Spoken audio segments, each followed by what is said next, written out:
From Australia, this is the Wireless Institute of Australia with the weekly news service. This broadcast is in text, audio and video and is accessed on wia.org.au.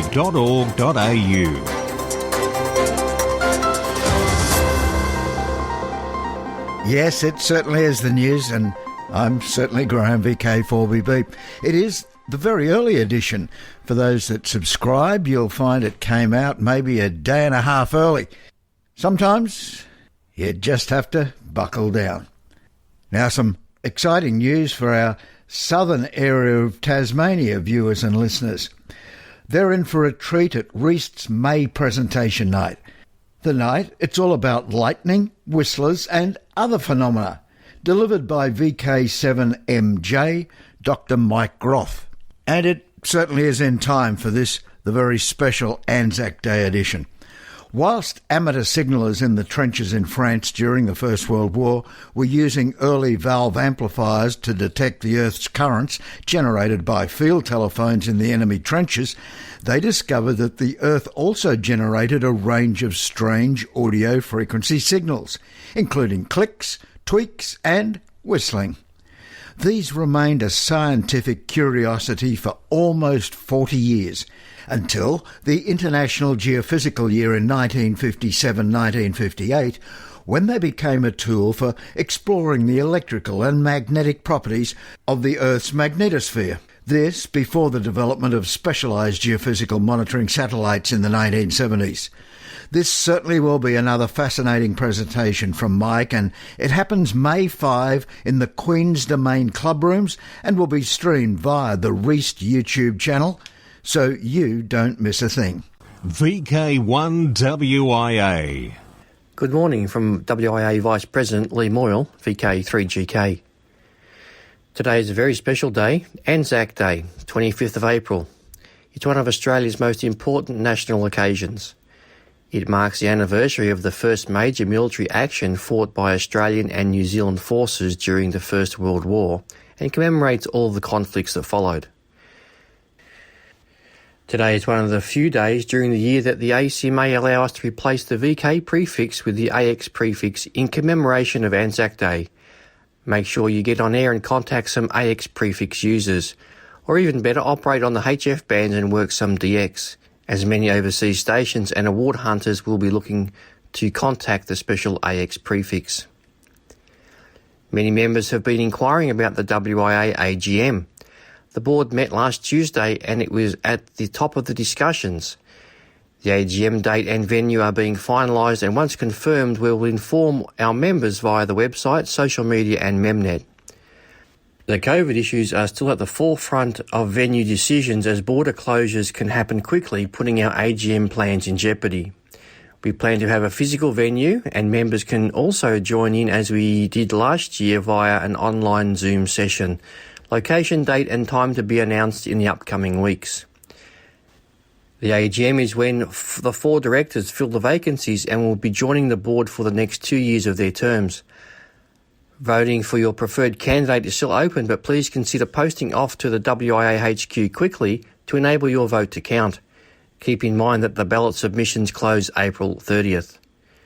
I look forward to working with the new board members, creating a successful team delivering new member benefits and to propel the WIA into 2022. At the AGM, many awards and commendations are announced. Do you know of someone who is a deserving recipient? If so, then email the WA office with your suggestion and a short note detailing the person's contribution to the amateur radio community. Have you downloaded and used your member benefits card yet? If not, then log into Memnet and download your card included on your last receipt. Reports from static members are suggesting savings on some purchases are well in excess of the cost of WIA membership. Now that is a great deal. VK20HOME, VK20 Home is the WIA special event call sign for members to use while COVID is amongst us.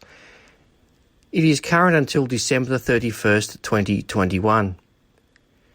We have been very lucky in Australia, but in many places around the globe, strict lockdowns are still occurring. Check the WIA website and special event pages to book your time slot for use. 7 threes from Lee Moyle, VK3GK. Thanks, Lee, and still with the WIA. While the WIA has been focused on the main class licence submission, it seems the team has also been monitoring the ACMA consultation pages for other issues that may affect the amateur service due to amendments. Among specific instruments being amended was the Overseas Amateurs Visiting Australia Class Licence 2015. This class licence is used today to authorise visiting qualified radio amateurs to operate amateur radio stations within Australia for a period of up to 90 days. It's equivalent to the existing radio communication licence conditions, the Amateur Licence Determination 2015, that we domestic amateur licensees are bound by. In short, new proposals see a disparity between we locals and our brethren visiting, when they're able, from overseas ports. The WIA will be watching this issue closely. We suggest you read the full details on WIA front page news. wia.org.au. Across Australia, from VK1WIA, you're tuned to the WIA National News Service. In the Hunter Valley, it's relayed on 146.775 MHz and 3.565 MHz at 9:30am and 7:30pm Sundays. On behalf of West Lakes Amateur Radio Club Incorporated, I'm Greg, VK2CW. Now to the education scene, and in Australia the next foundation licence, and in fact all licence assessments day, is Saturday, May 29 at Reist. If you're thinking of going along, then grab your copy of the foundation licence manual from the Caltech service station. That's the one on the corner of Amy Street and Main Road, Moona, for $35 cash, and please let Reg Emmett, VK7KK Reist Learning Organiser, know ASAP that you'll be attending. And also check out the Reist Foundation Licence training videos that can be found on the Reist YouTube training and assessment playlist. This is the WIA, www.wia.org.au, www, W for wash your hands, W for wear your mask, and W for watch your distance. Now, international news with Jason. Victor Kilo 2, Lima Alpha Whiskey. G'day. Commencing international news, we take a look at Region 1. An additional 10 local BBC radio stations are turning off their medium wave transmitters for good this year. In addition, BBC Radio Wales and BBC Radio Gloucestershire will reduce AM coverage. The BBC's intention to close medium wave transmitters was first announced 10 years ago in 2011. Then, in 2018, the corporation commenced with these and continued them in 2020 across Scotland, Wales and England. A large and increasing share of radio listening in the UK, including to the BBC, is digital, and the BBC is committed to a digital future for radio. In recent years, BBC have made a significant investment in local DAB expansion. All local radio stations are available on digital terrestrial TV such as Freeview, and they have transformed online and mobile offerings with BBC Sounds. Harmful coronavirus content on Love World breaks broadcasting rules for the third time. An Ofcom investigation in the UK has found that coronavirus coverage on the religious satellite television channel Love World breached broadcasting rules for a third time. During 2 episodes of a current affairs program, Full Disclosure, presenters made a number of materially misleading and potentially harmful statements about the coronavirus pandemic and vaccines, which were made without scientific or other credible basis, and which went without sufficient context or challenge. It is legitimate for broadcasters to discuss and scrutinise the public health response to the coronavirus pandemic, including the potential side effects of vaccinations, and it's in the public interest to do so. But Love World's presentation of misleading claims without sufficient challenge or context risked potential serious harm to viewers, particularly at a time when people were likely to be seeking reliable information relating to the UK's vaccination program.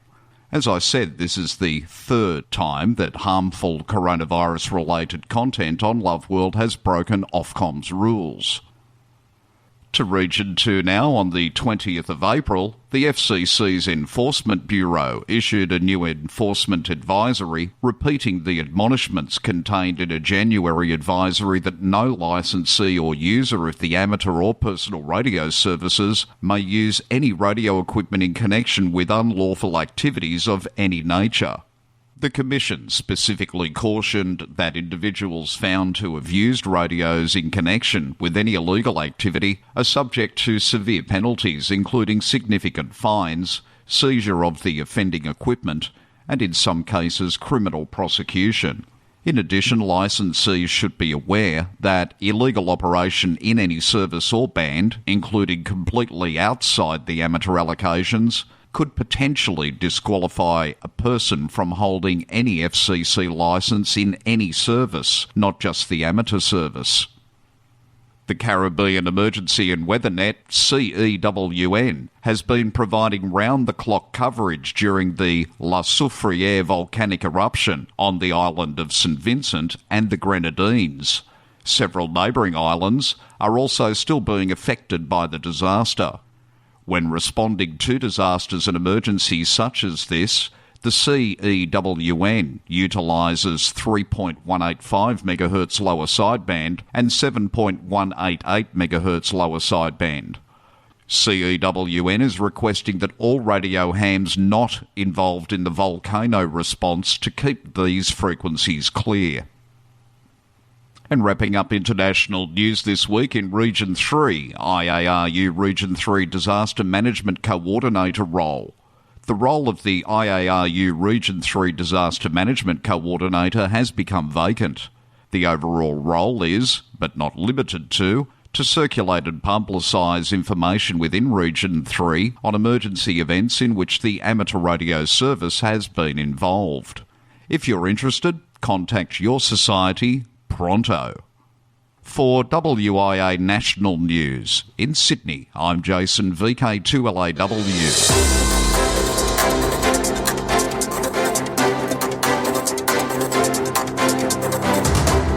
This is the home service of the Wireless Institute of Australia through VK1WIA. Now operational news with Felix, VK4FUQ. Hello there. Yes, it's ham radio operational news, where it's contact sport and the big sports day is May 29-30, with the CQ Worldwide CWWX contest May 29-30.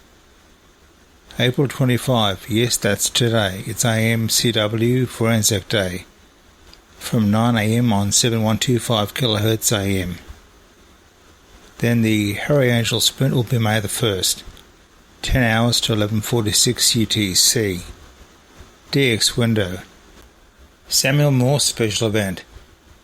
Members of the Hungary Radio Amateur Society MRASZ will activate the following call signs in celebration of the 230th anniversary of the birth of Samuel F.B. Morse between now and April 27, Tuesday. HA230MSE, H3230MSE, and lots of 230 single suffix calls are on the air. Activity will be on the various HF bands using CW and SSB. Joe, 9H5JO is on the air this and next weekend from Malta. Between 1200 and 1300 hours UTC each Saturday and Sunday, he will listen on, or very near to, 14.268 MHz. This could be a really good opportunity to get Malta in your logbook. Mark W5MED is stationed at McMurdo Station on Ross Island in Antarctica, AN011, until October. Look for him on 14243 kHz SSB and 14070 kHz FT8. QSL Direct to K7MT and Logbook of the World. JW1I is the club call sign for the meteorological station on Bear Island, EU 027, Swaziland. The operator is Erling, JW/LB2PG, who is expected to stay there until the 15th of May. QSL via the Bureau. Bolivia operation. Antonio EA5RM is once again to be active as CP1XRM from Bolivia until April 27th, working as Solidaridad Medica and Radio Images Without Frontiers NGO volunteer. Activity will be limited to his spare time on 160 to 10 metres using SSB and the digital modes.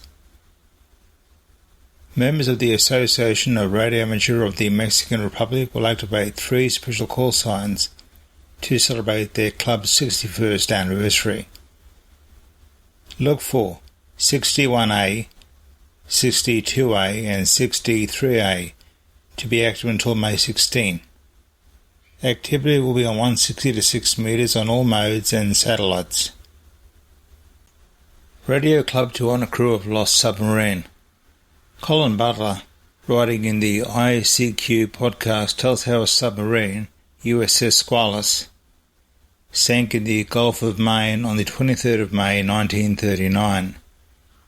26 of its crew were lost, but miraculously 33 others were saved. The Maine Ham Radio Society will be honouring the Squalus and its crew with a special Remember the Squalus event on the amateur radio airwaves on the 82nd anniversary of this tragic accident. That is Sunday, May 23rd. Using the special FCC issued call sign W1S, club members will take to the airwaves and make contacts nationally and around the globe, making other hams aware of the Squalus. Special certificates will be awarded to hams who successfully make contact with W1S that day, upon request. For VK1WIA National News, I'm Felix, VK4FUQ Edingham. Across Australia from VK1WIA, you're tuned to the WIA National News Service. In Northern Victoria, it can be heard on VK3 RMP 147.275 at 10 a.m. on Sundays. I'm Matthew McKernan, VK3 MJM, on behalf of Scouts Victoria, VK3 SCM. Wireless weather. And what better organisation to tell us about the sun than the BaltimoreSun.com. Now, the BaltimoreSun.com say astronomers have charted the sun's cycle of sunspot maximum and minimum for hundreds of years. The roughly 11-year cycle includes a maximum as the number of dark visible sunspots crescendos, followed by a diminishing number of spots leading to the cycle minimum. In the most recently completed cycle, the number of sunspots noticeably diminished. The cycle sunspot maximum was the lowest since the opening decade of the 20th century. Another of the cycle statistics, the average daily sunspot count, was the lowest since this statistic started being tracked in the mid-1800s. However, a team from the National Centre for Atmospheric Research is predicting that we can expect the current cycle to deliver the strongest sunspot turnout on record. The prediction is based on yet another cycle on top of the usual 11-year cycle. Indeed, a couple of large, highly complex sunspot groups formed near the end of the year 2020. So, keep your eye on the sky.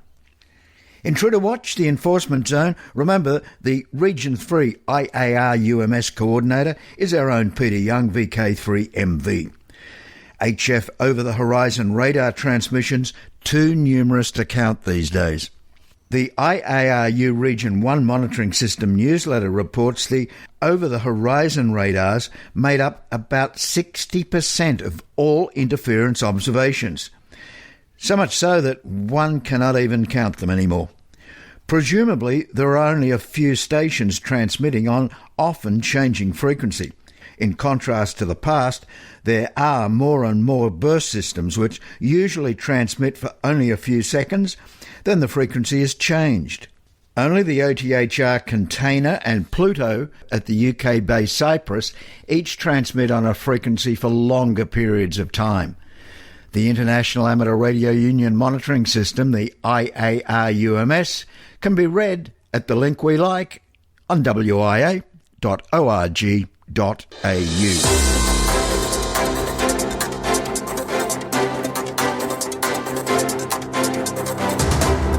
This is the home service of the Wireless Institute of Australia through VK1WIA. Now, special interest group news with Cole, VK3GTV. Hello, and first up, it's ATV. Every pixel tells a story. One to grab for your own ATV channel comes from the ITU, which celebrated World Amateur Radio Day last Sunday.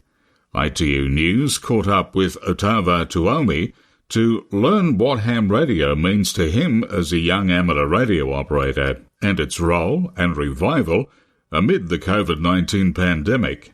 Watch At Home But Never Alone via the link you'll like in the text edition of this news broadcast. Worldwide Special Interest Group's Final Frontier.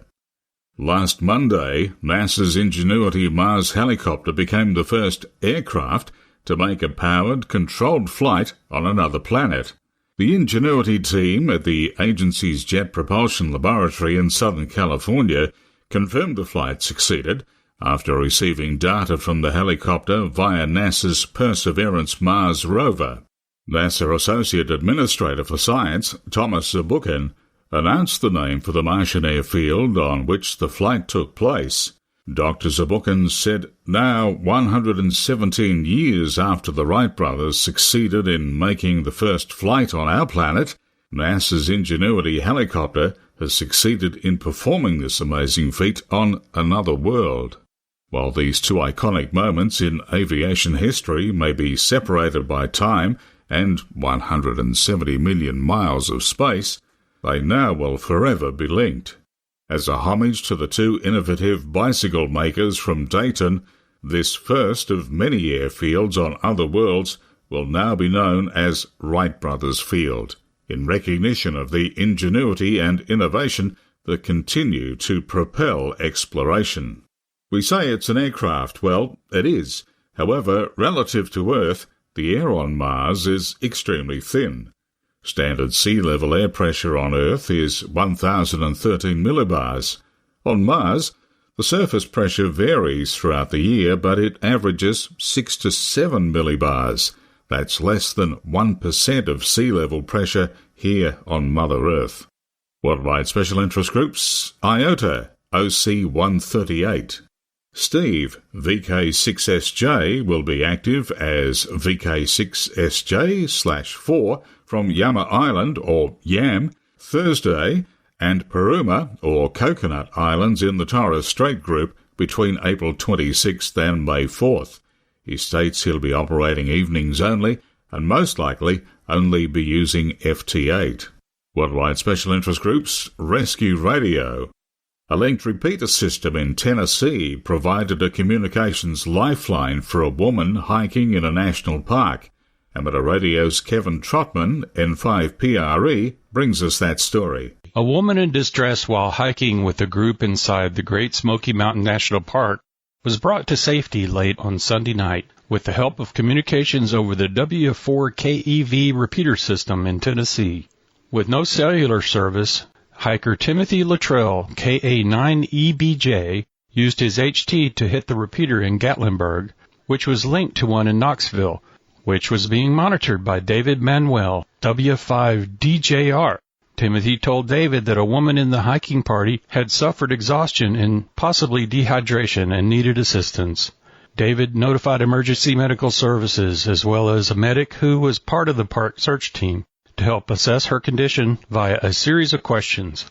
Meanwhile, phone calls were placed to the hiker's family. With questions relayed over the repeater, the medic determined the The woman was stable enough to accompany the other hikers as they continued slowly down the trail, maintaining radio contact when possible. For Amateur Radio Newsline, I'm Kevin Trotman, N5PRE. Arrangements were made for the hikers to meet with search and rescue officers in a parking area and ultimately for the woman's safe pickup by her family. A similar yet unrelated item came across the wires this week. It seems the keen and practised eye of ARRL member Ben Kuo, AI6YR, helped to guide rescuers to a hiker stranded on a mountainside. The hiker had spent the night in a remote region of the Angeles National Forest after getting in a tough spot. After a concerned friend reported him missing, the Los Angeles County Sheriff's Department dispatched search and rescue teams. Although amateur radio played no direct role in the rescue, AI6YR cited his enthusiasm for technology and ham radio satellites and for Summits on the Air, SOTA, for helping him to develop the skills he needed to guide searchers to the most appropriate area.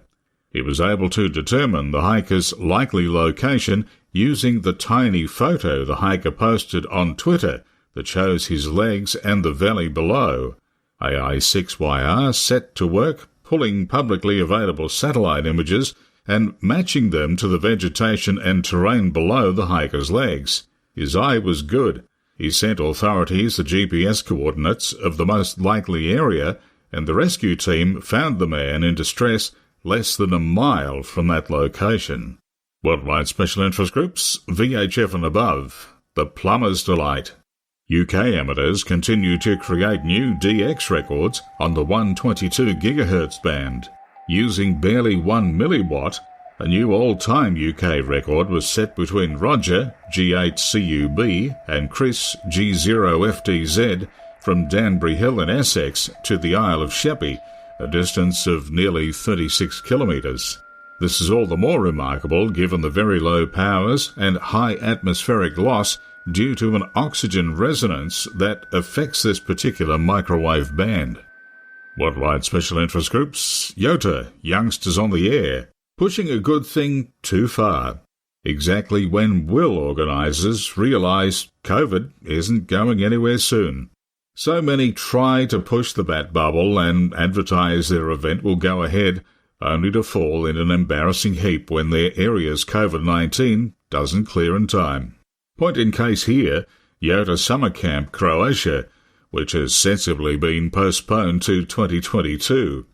By the way, Westchester, Ohio, April 15, the long-awaited Youth on the Air camp in the Americas, is scheduled to proceed during the planned dates, July 11 through July 16, 2021. The camp will take place at the National Voice of America Museum of Broadcasting in Ohio. The camp was previously postponed in 2020. And that's the latest Worldwide Special Interest Group news for this week. I'm Col, VK3GTV, and today, April 25, being Anzac Day 2021. Lest we forget.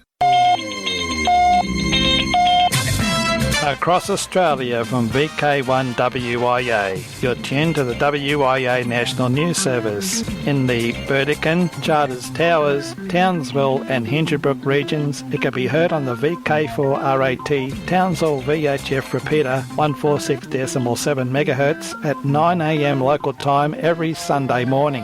On behalf of the Townsville Amateur Radio Club retransmit team, I'm Gavin, VK4ZZ. Wrapping up the news for yet another week on this, the Anzac Day edition, on the 2021 social scene. In VK3, Moorabbin Hamfest, May 8. VK2, it's Mayhem at the Wyong Racecourse, May 30. VK5, it's Surg Convention, Mount Gambier, June 12 and 13. And VK3, Rosebud Radio Fest by Spark, 9:30 a.m, November 14. Now, till next we meet, walk softly. I'm Graham, VK4BB.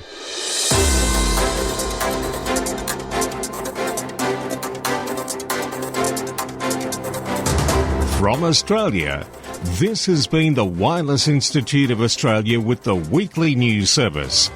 This broadcast is in text, audio and video and is accessed on wia.org.au.